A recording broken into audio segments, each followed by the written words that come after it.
अ, आज शॉपुरी पोलीस स्टेशनमध्ये आपण काही तोत्या जे छत्रपती खासदार उदयनराजे भोसले यांचं नाव वापरून वेगवेगळ्या प्रतिष्ठित लोकांना फोन करतात व उदयनराजेंकडनं आम्ही बोलतोय किंवा उदयनराजे बोलतोय असं सांगून त्यांच्या घरी जातात, त्यांची भेट घेतात, वेगवेगळ्या पद्धतीच्या त्यांच्याकडे मागण्या करतात.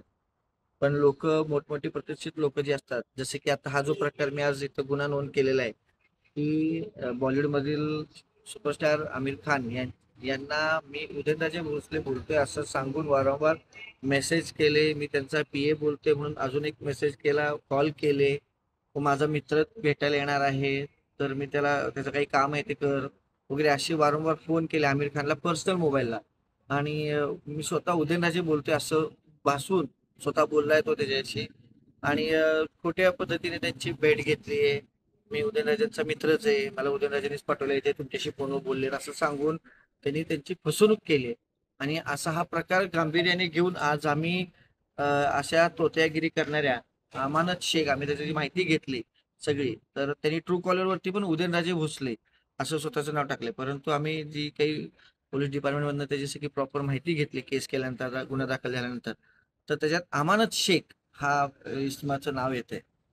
आता तुम्ही जो गुन्हा दाखल केलाय त्याच्यामध्ये जे सिनेसर आमिर खान आहेत त्यांना काही मागणी वगैरे काही केली का त्यात भेटीमध्ये किंवा काय असं काय मागणी समोर आले म्हणजे का? त्यांना वारंवार जाऊन त्यांना पर्सनली भेटणे, महाराजांनी मला पाठवले, त्यांच्या काही एनजीओसाठी त्यांना मदत मागणे, अशा काही गोष्टी त्यांनी केलेल्या आहेत. परंतु हा खरोखर खूप गांभीर्याने घेण्याचा विषय आहे की अशा मोठ्या व्यक्तींचं नाव घेऊन ज्या समाजामध्ये ज्यांचं काही अस्तित्व जे आहे ह्याचा फायदा घेऊन लोकांची फसवणूक करण्याचं काम ही अशी तोत्यागिरी करणारे लोक आहेत अमानत शेख सारखे.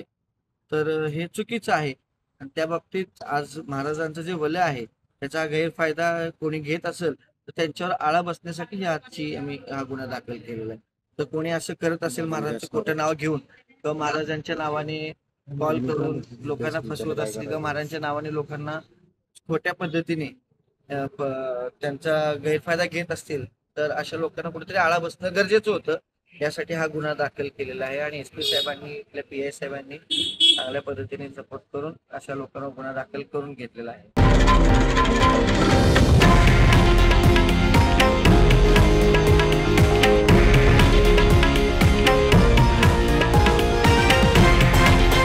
हे आहे देशातील नंबर 1 न्यूज नेटवर्क आणि आपण पाहत आहात TV9 मराठी, एकमेव.